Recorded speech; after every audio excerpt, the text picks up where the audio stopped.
Let's see how good this video is going to be. Oh gosh. So, you've probably seen Dungeons & Dragons.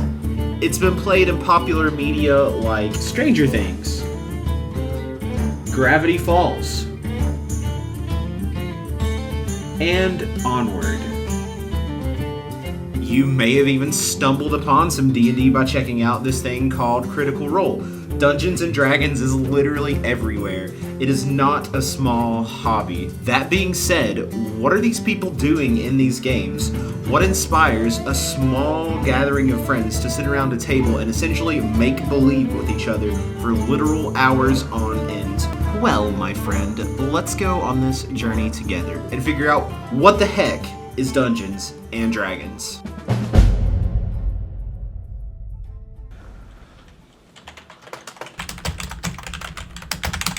Let's start off with what it isn't. Dungeons & Dragons has been called the most effective introduction to the occult in the history of man.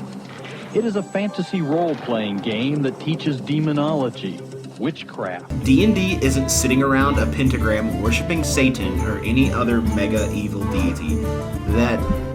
That's just nonsense, okay? The only reason I bring this up is that growing up I had to explain to a friend of mine's parents that D&D wasn't evil. There was also this really weird smear campaign in the 1980s to make D&D look evil. So yeah, there's that too. But anyway, let's just roll on into what D&D is.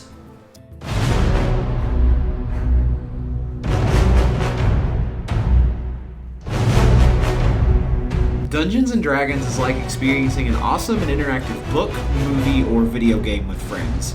It's also what's called a tabletop role-playing game, or TTRPG for short. Most of the game is played with dice, pen, and paper, a laptop or tablet, and some adventure books. When playing D&D, there are two types of roles. There are the players and the dungeon master. Players assume the role of a fictional character they create. The character consists of things like race, class, and typically has a background written by a player. Race is pretty self-explanatory. You pick whatever race you want to be. This could be a human, an elf, a dwarf, a halfling, or something insane like a giant bird or a cave gnome. Class determines largely what kind of abilities you'll have in the game and can dictate playstyle to a degree. This could be something general like a spell-slinging wizard, or a sneaky rogue, or an enraged, battle-hardened barbarian. But it could also be something different like a martial artist monk, or a holy warrior of justice like a paladin, or a magical musical magician who inspires people like a bard. The point is, when you play D&D, you can be whatever the heck you want to be. Want to play that orc barbarian who left his tribe to redeem his past deeds? Go ahead! Or want to be an elf who lost his home and family and is now trying to create a new life for themselves? Then this is totally the game for you. But back to the roles, because if you're not a player, then you're most likely the dungeon master. Dungeon Master, or the DM for short, is the facilitator of the journey. They essentially create and run the world that the players interact in. Think of them as like the director, the producer, the teacher, and the judge of the game. To reference the Dungeon Cast, which you should totally go check out, the world and everyone in it besides the player is ran and operated by the DM. The DM is responsible for controlling giant monsters, telling a compelling story, operating puzzles and traps, and making social interactions enjoyable for the players. Think of it like this. The DM is providing and building a world for the players to interact with and explore. If you're thinking about DMing, you either create and build your entire story from scratch, and this is called a homebrew game. You can even use some online platforms, not sponsored, like World Anvil, Fantasy Grounds, or Roll20. The other route you can take is to buy a pre-written adventure and follow along with the book. There are a ton of different adventures in D&D, each with their own spice and theme. This route might be easier for a newer DM to the game.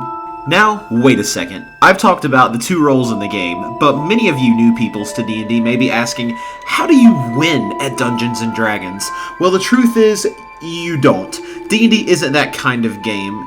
It isn't a game of the DM versus the players. It's more of a cooperative and collaborative experience. The players are working to finish an interactive journey that is operated by the DM. Both sides are essential to creating an enjoyable D&D experience.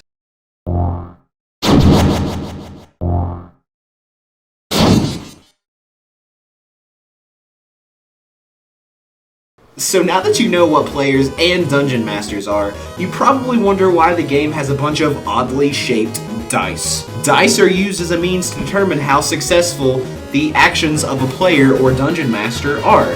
They're essentially the mechanic of storytelling. Higher rolls are better and lower rolls are, well, not as good. Want to talk down a dragon so you can find some treasure? Roll your dice. Want to see if you can climb up some walls like your favorite neighborhood hero? Roll some dice.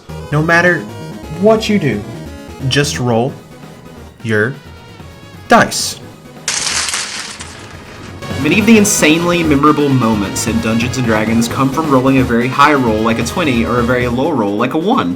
If there is something in the game you want to do, chances are there is a dice roll for it, and if there isn't, talk to your dungeon master. I promise there is a way or rule to make whatever action you think of work. So if experiencing some of the best times and stories with your friends, family, and loved ones appeals to you, then it's time to buy a set of dice, gather around the table, and have an adventure, because now you know what the heck Dungeons & Dragons is, and you're ready to play. Hey everybody, I really hope you enjoyed the video. Dungeons & Dragons has been one of my favorite hobbies for a very long time, and I just wanted to share my love of that hobby with all of you all. If you enjoyed watching the video, be sure to like, subscribe, and if you want a notification every time I upload a video, be sure to ring the bell. You all have an excellent day, and I look forward to seeing you all more in some What the Heck videos. Bye.